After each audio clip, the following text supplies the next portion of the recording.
You've read the bio of our speaker, so I don't want to give you a lot of details other than saying this is one of my favorite people, and he is what I've heard a lot of FCA speakers, but when I was in Texas and I was ministering to the Rice University football team, traveled with them for an away game against SMU, and the head coach kind of overruled me to pick the speaker, and he picked Neal Jeffrey.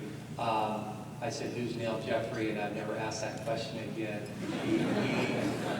He's a special person. I'm so excited for you to meet him. Would you join me in giving a big FCA welcome to Neal Jeffrey?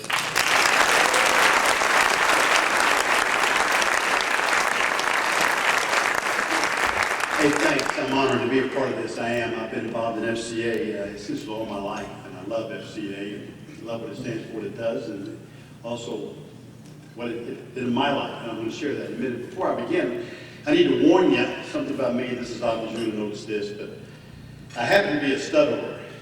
Now, all that means is that I stutter. And I don't want to brag or anything, but actually I'm a very good stutterer. I stutter really well. Now, you stutter as a speaker guy, and initially, I know it has to be weird for the audience, because obviously most speakers don't stutter and all the stuff I'll do, and it has to be weird for you to be sitting out there and you just heard that your speaker for the next 20 minutes is a stutterer, and you're thinking whatever you're thinking. You're feeling sorry for the guy, or you're thinking, why do we have to have the stutterer, or whatever you're thinking. But let me set your minds at ease, though. In one sense, being a stutterer is no big deal unless you want to say something. And believe me, it's going to be a factor. And all of my life has been a factor. As long as you say stuttering is anything for me, it has definitely made my life exciting.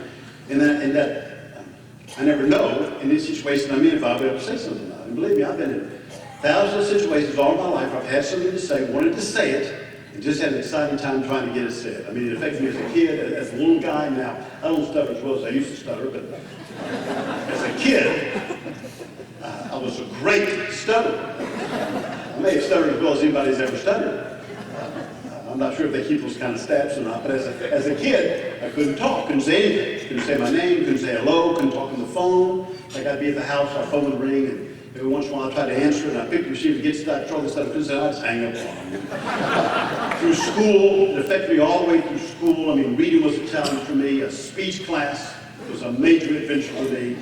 I took a Spanish class. If you can imagine me stuttering in English, you should have already stuttered in Spanish. But it's always affected my life. As a kid, it affected me.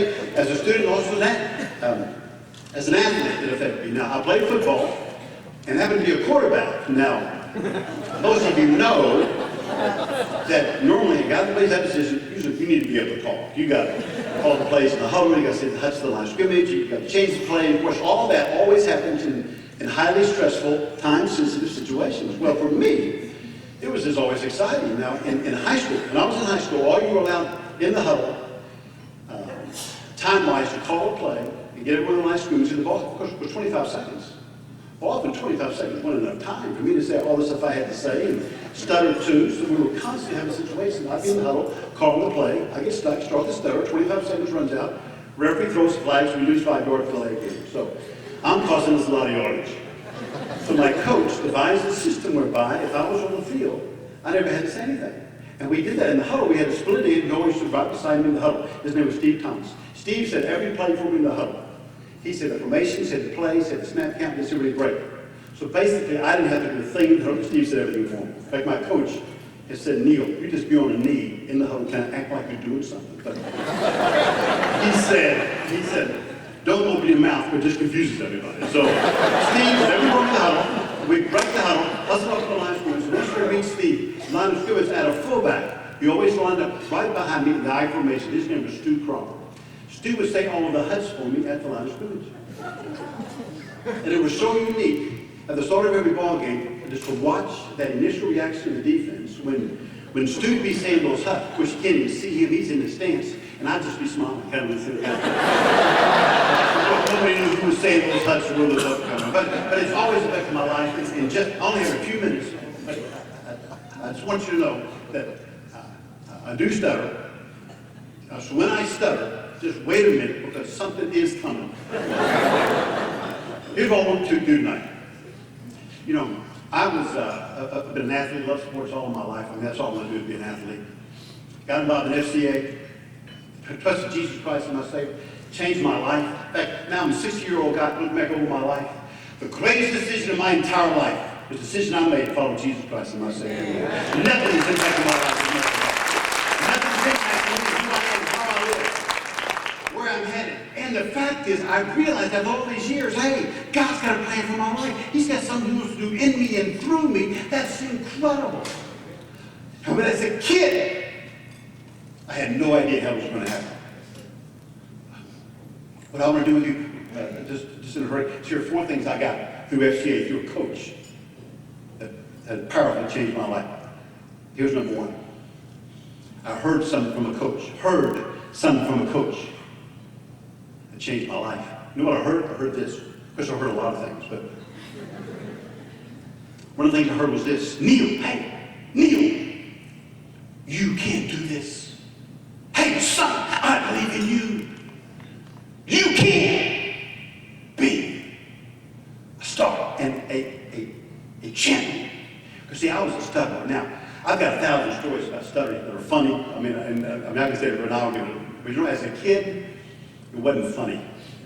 I struggled. I just assumed I got this thing in my life, this lid placed in my life, it's going to hold me down and defeat me. I just assumed since I can't talk, I can't do some things, I can't be something, I can't go someplace, I couldn't talk. For example, I got to my high school up in Overland Park, in Kansas, and I get to the sophomore, what about the student government thing? That's what I said. You know what?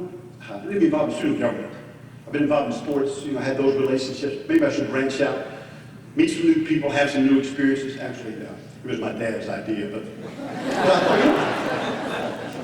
this is a good idea. So I decided I'm going to be a part of student congress. And then I found out if you're going to be elected to student congress in my high school, you had to stand up in front of your whole class and make a speech.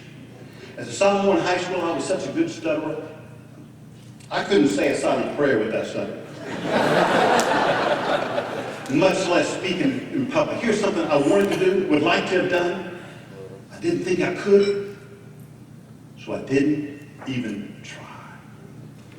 That's a handicap. That's a lid. Here's what I discovered. Everybody's got a lid. Everybody's got something. Every kid in every junior high and high school has something in their life they think makes them not as good as everybody else. And they struggle against that thing. And the problem is, he starts thinking, I can't do it. What he's got to have is somebody in his life who he realizes believes in him long before he believes in himself. Man, I had coaches that believed in me. I had a dad. Praise God, I had a dad. Most guys don't even have a dad nowadays. I had a dad who believed in me. And you know what I realized after a period of time? Hey, I'm going to have a positive attitude about last name, kid, last name. Because you know what I believe? I believe every human being has something. The challenge is, how am I going to respond to this thing? We assume since I got this thing, I can't. You know what I believe? I believe it's all my heart.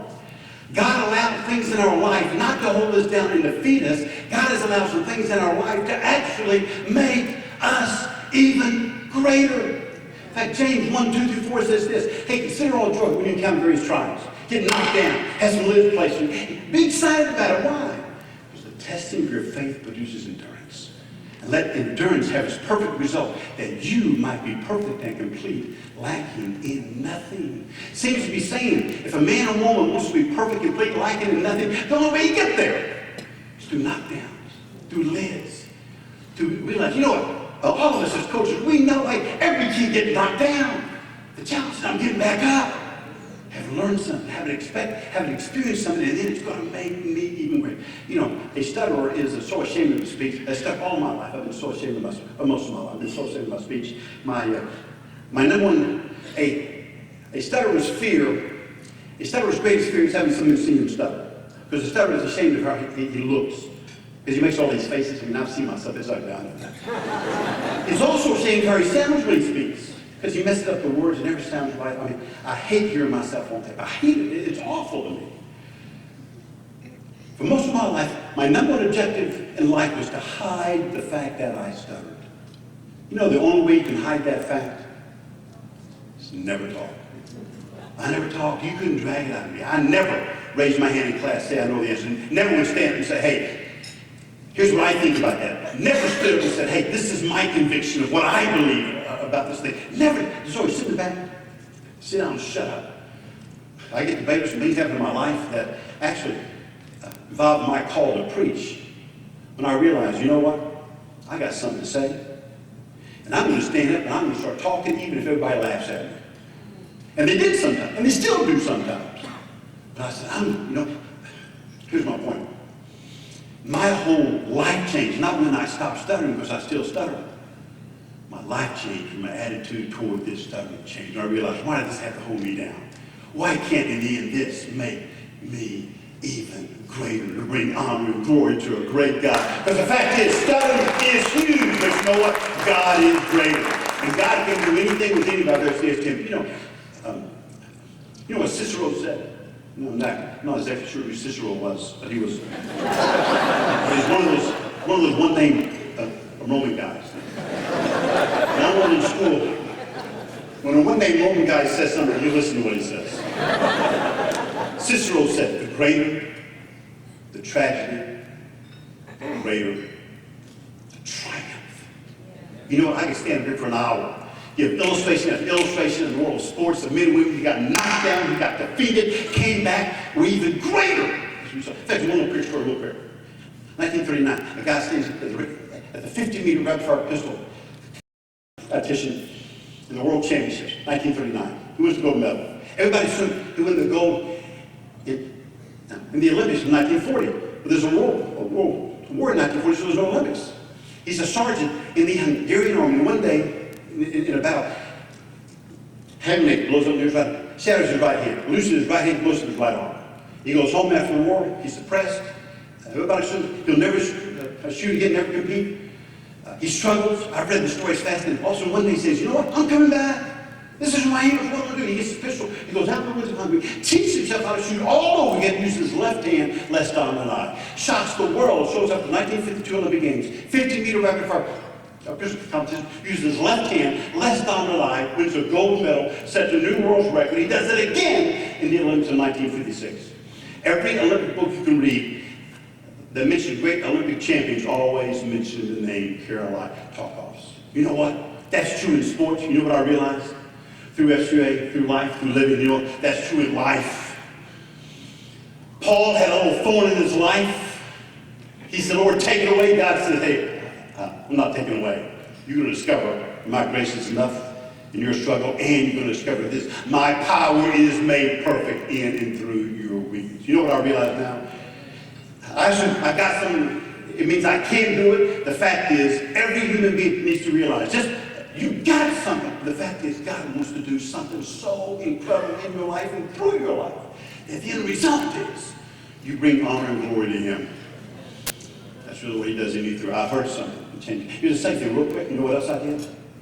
I caught something. You know what I caught? I caught a dream for my life. I've always been an athlete, wanted to be an athlete. That's what drew me to FCA. Man, I love sports. I love athlete. I want to be around it. You know what? Everything's possible. One of the things sports does, and FCA inspires, is this. Is helping a kid dream a great dream. You know what? Everybody needs to have a dream.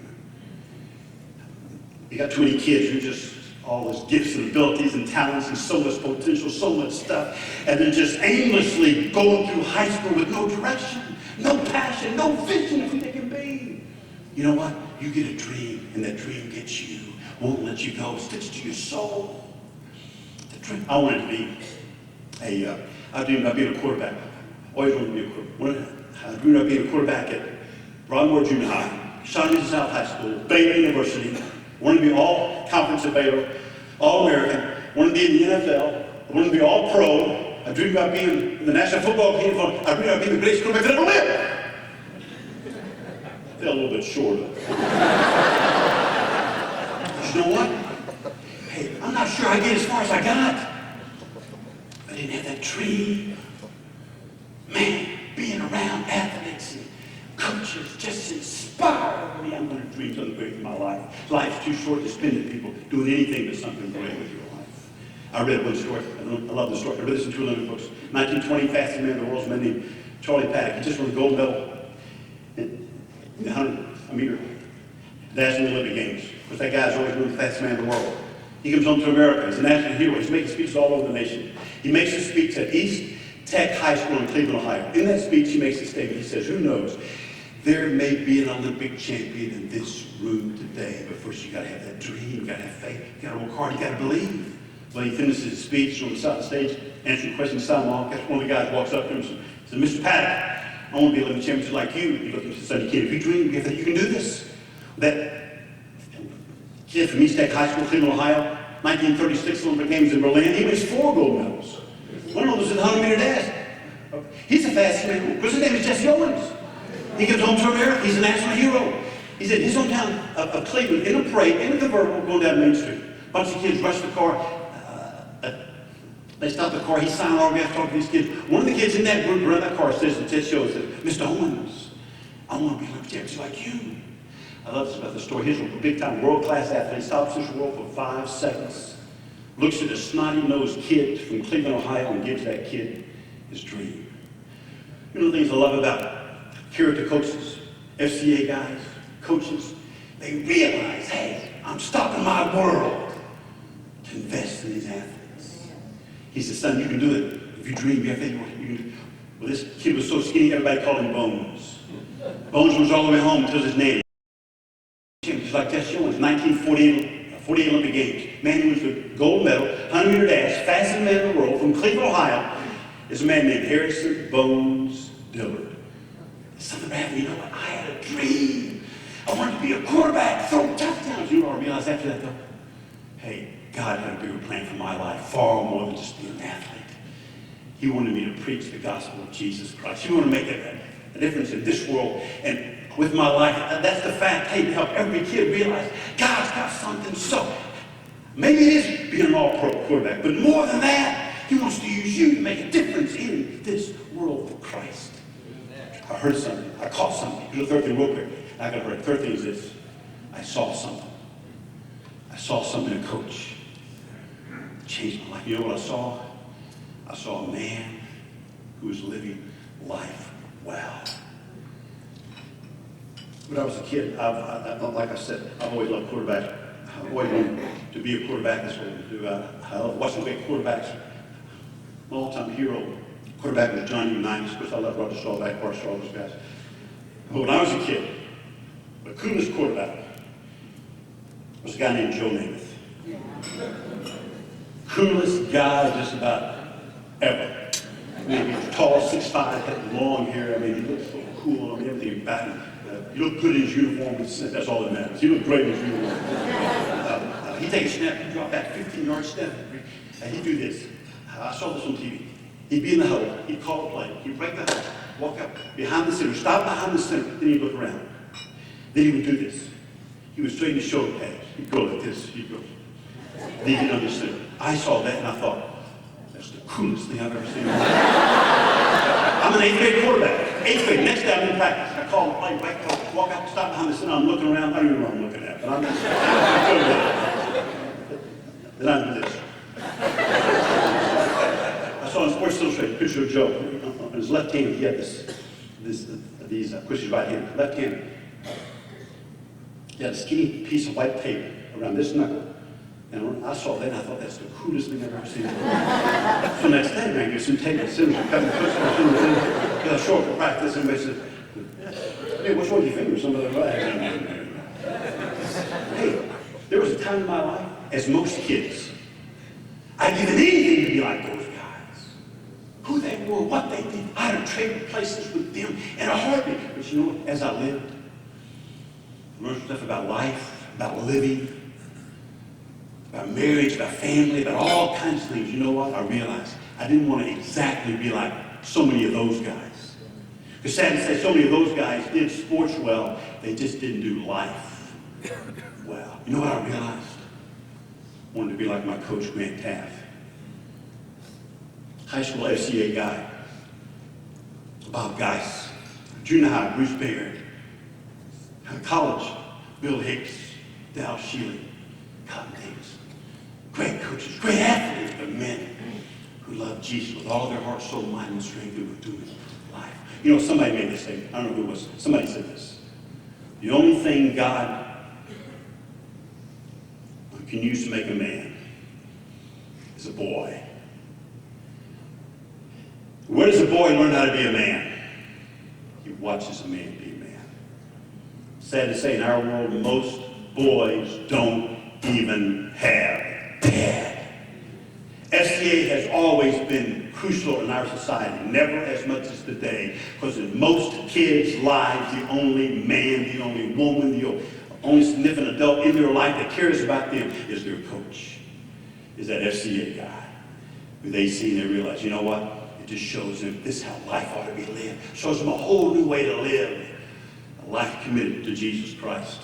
You know, what does the boy learn how to love God? He watches somebody love God. Where does he learn how to do right? He's got somebody who challenges him to do it. Where does the boy learn how to treat a woman the way we're supposed to be treated? He's got a man in his life who does that. Hey, where does the boy learn how to live? How about this? Where does the boy where does the boy learn how to die? He watches a man die. I watched my dad die. He got pancreatic cancer, which is a bad type. He got the worst type, had 3 months to live, had that awful surgery. He lived about a year, lost all that weight, all of his hair. He couldn't taste anything. He suffered, he was sick, and then he died. But you know what? I know how a man's supposed to live because I watched my dad live, how a man's supposed to love a woman, treat a woman, lead a family. I also know when it's time to suffer, I watch the man suffer well. Never complained. Never said, why me? His philosophy was, hey, I've been faithful to Jesus all these years when I was healthy, so why would I be anything less now? And I watched the man, when his time came to die, I watched the man die with integrity, with faith, with commitment, loving Jesus, loving my mom, loving his kids, all the way to the end. Where does the boy, you talk about life. When do you learn how to live? You watch somebody. That's one of the greatest things FCA does. It plants, is what Isaiah 63 talks about. He plants a giant oak tree of righteousness right smack dab in my house with my dad, and in these huddle groups in junior high and high school campuses all over America. A man, a woman who stands strong and inspires these kids with, hey, that's how I want to live life. Fourth thing, real quick. I heard something that changed my life. Saw something, you know what else? I felt something. You know what I felt? I felt loved. You know what I realized? I love sports. These guys love sports. I was drawn to them. After a while, I realized, hey, these guys love me. They care about me. I was drawn to them. But ultimately, I realized, you know what? These guys, these great athletes, these coaches, this FCA guy, they have a passionate, loving relationship with Jesus Christ that has changed their life and it changed my life as well. You know, one of the things, ways you see love is in a hug, a good hug.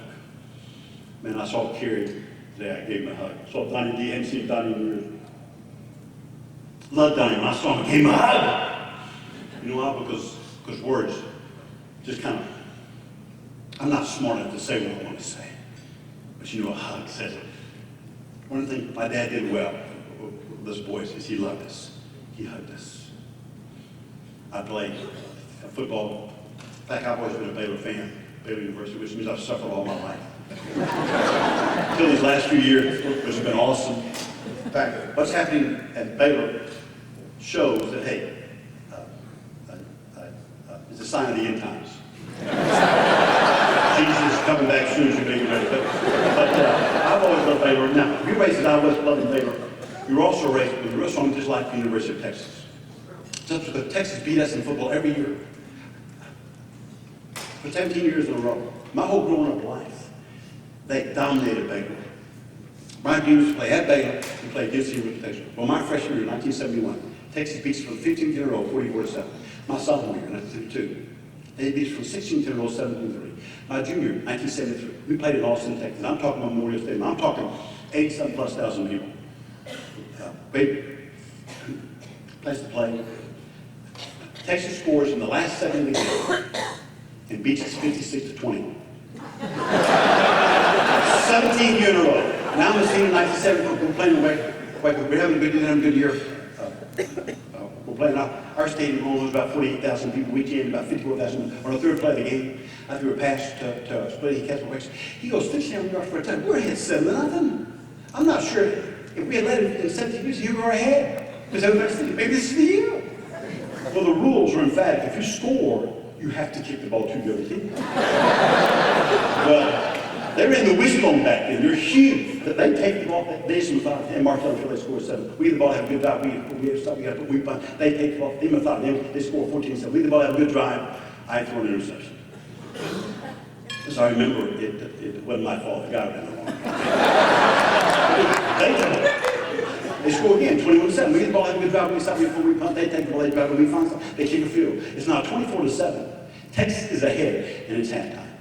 Our fans are leaving the stadium really fast. Well, let's start the second half. They get the ball first. We stop it. They got a punt. We block their punt. We go in and score. We shut Texas down. They didn't score another point. We end up scoring 27 unanswered points. We end up winning that game 34-24. To this day, it's still the greatest comeback victory in the history of Earth. For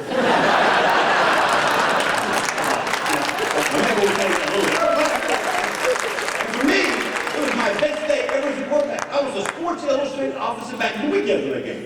Greatest experience of my life. Just from the highlight that whole day was walking around that locker room. It was my dad. My dad walked to me, it was on my dad, because my hero, man, he comes up and just grabs me in the bed. You know how awesome it is? Just like the game of your life when your dad's there and watches you play it. Pride and love, he comes up and gives you a hug. The year before that, we played TCU for homecoming. We're behind 34-7. 11 minutes left to go in the game.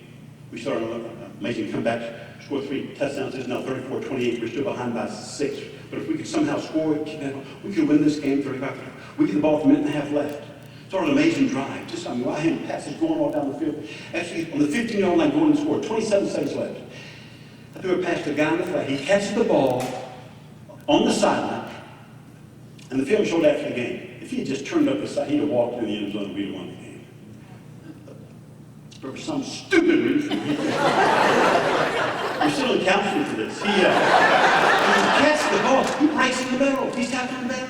12 yards of victory. 20 seconds left. I'm thinking, we got to stop the clock. We got one more shot. So I do what you do. You down the ball. Of course, now if you were down, you just have to throw it down. Then he had to throw a pass out of bounds. I threw the ball out of bounds, and I stopped the clock. Except with the 4th down. Now, for you non-football types, that is not a good thing. That's a major mistake. That's a blunder. I thought I got confused. You have never lived until you walked on a football field with 40,000 pairs of eyes, and they're all looking at you, and they're all thinking unchristian things. Lowest moment of my life. I failed. I blew it. My mistake. Every major moment. Everybody saw me do it. You can't hide. Everybody's talking about it. Everybody's down on Jeffrey. I cost the game. I'm the GOAT. I am weeping in the locker room. I'm so disappointed. I've never been so defeated in my life as an athlete. I can't describe what it was like to walk out of that locker room. It was my dad. My dad walked to me, my hero was on my dad. He comes up to me and wraps me in a bear hug, and my head was on his shoulder just weeping. I was so disappointed. Here's my point. When I'm the hero, we beat Texas. Greatest day of my life as an athlete, I got that hug. On my worst day as an athlete, when I failed, when I blew it, when everybody's down on Jeffrey, I still got that hug. That's the way Jesus Christ loves every human being. For God so loved the world, He gave His only begotten Son. If He's ever believes in Him, not perish, but have everlasting life. He loved. You know what? All these kids and all these junior high, all these high school campuses and all this area, like all over the United States of America, every one of them God loves. Jesus died for. He's got a plan for their life. And you know what the greatest thing about FCA is how it works through sports, because all I wanted to do is be an athlete that drew me. A coach I loved and respected, and realized that coach loved and respected me. And in the end, that coach showed me how to live, and that coach ultimately led me to the saving knowledge of Jesus Christ. That's why if you're going to invest your money, I can't imagine a better place to invest your money than in the fellowship of Christian athletes. You know what? Those guys that stood up, changed their life, changed my life. We've never needed more changing than our nation needs right now. And FCA is to be good to do that. Hey, you were great. God bless you. Thanks for being part of it.